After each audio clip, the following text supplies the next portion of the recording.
Previously, we talked about the Kardashev scale and a few different variations of it. If you haven't seen some of the earlier videos on this topic, definitely check them out. The links will be in the description below. Now, some of the more popular variations of the Kardashev scale include Micro-Dimensional Mastery by John Barrow, Information Mastery by Carl Sagan, and Civilizational Range or Planet Mastery by Robert Zubrin. Today, we will be looking at the Kardashev scale variation proposed by Robert Zubrin. But as always, be sure to subscribe to our channel if you want to see more content like this.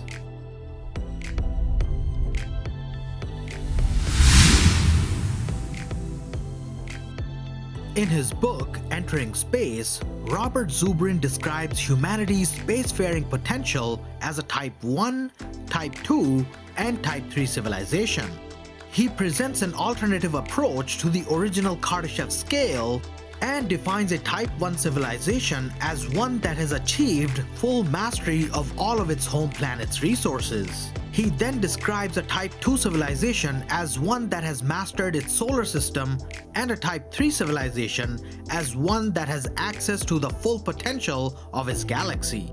In other words, instead of focusing on the energy usage criterion of the original scale, Zubrin adapts his version to refer to how widespread a civilization is in space.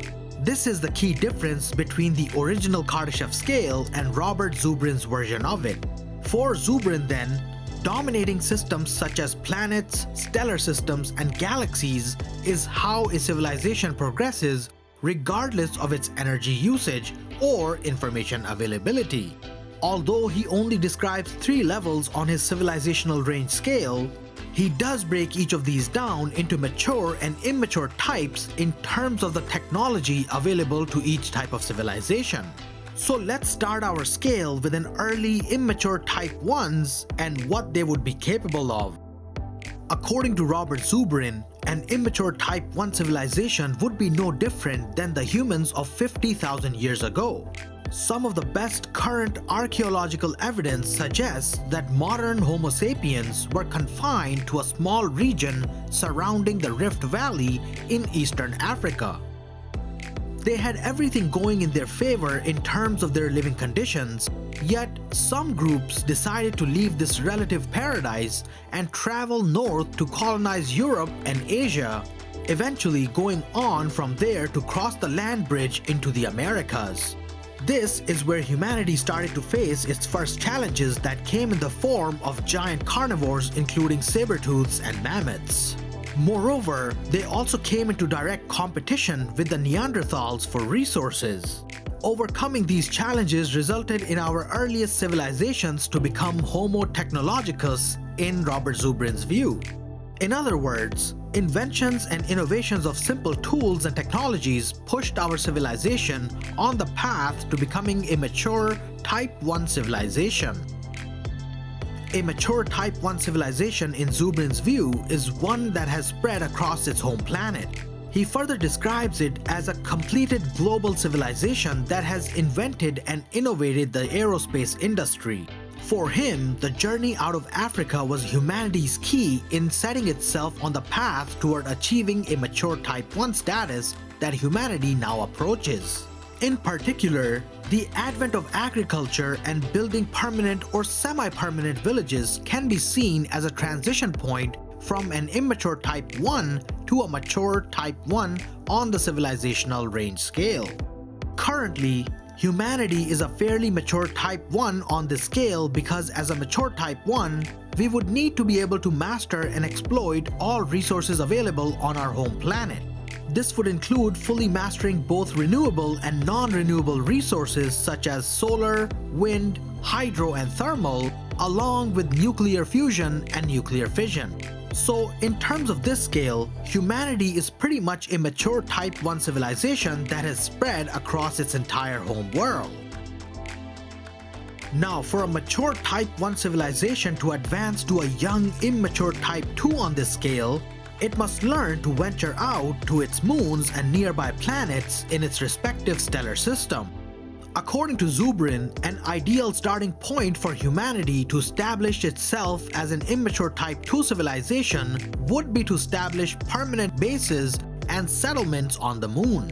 This is as close to home as we can get without getting overwhelmed with such vast distances between even the most nearby planets in the solar system. Once we start to master and exploit resources on the moon, we can then begin to colonize nearby planets starting with Mars. Zubrin believes that Mars should be the first planet that humanity should colonize because it is the nearest planet that possesses all of the resources needed for establishing a new branch of human civilization.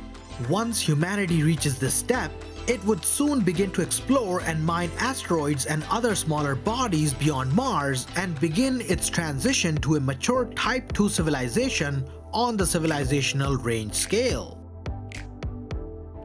A mature Type 2 civilization is one that has established extensive colonies in its respective stellar system. This type of civilization is categorized as a spacefaring civilization according to Robert Zubrin. For him, mastery over the entire stellar system is what distinguishes a mature Type 2 civilization from an immature Type 2. This means that humanity would need to be able to spread across its entire solar system and master all the available resources within it to be able to qualify as a mature Type 2 civilization. That would also include harnessing energy from the outer giants of the solar system, which in Zubrin's view not only provide enough energy to power a mature Type 2 civilization, but also provide the energy needed to reach a young Type 3. An immature Type 3 civilization on this scale is one that is capable of interstellar travel to nearby stellar systems within its galaxy. For humanity to spread at this scale, we will need to overcome technological challenges associated with interstellar travel. In other words, it is simply not enough to send small probes to nearby stars such as Alpha Centauri to be considered an immature Type 3 on the civilizational range scale. However, for Zubrin, while orders of magnitude more difficult than interplanetary travel, interstellar travel is fundamentally feasible using currently understood engineering approaches. So once humanity has mastered its solar system, it shouldn't be far-fetched to imagine the colonization of our entire Milky Way galaxy. Now, a mature Type 3 is capable of exactly that. This type of civilization is one that has extensively colonized its entire galaxy. So, Zubrin describes a mature Type 3 civilization as a starfaring civilization. Furthermore, Zubrin believes that a mature Type 3 civilization would inevitably run into other alien civilizations in its travels due to the vast number of habitable planets within any given galaxy. And from here, he discusses the ultimate limits of a civilization's progression. So, in his view, a mature Type 3 might be the limit to any civilization's ability. But that is all speculation at this point and remains to be seen. And that brings us to the end of this video. If you enjoyed it, do leave a like, share with everyone you know, and subscribe to our channel if you're new here.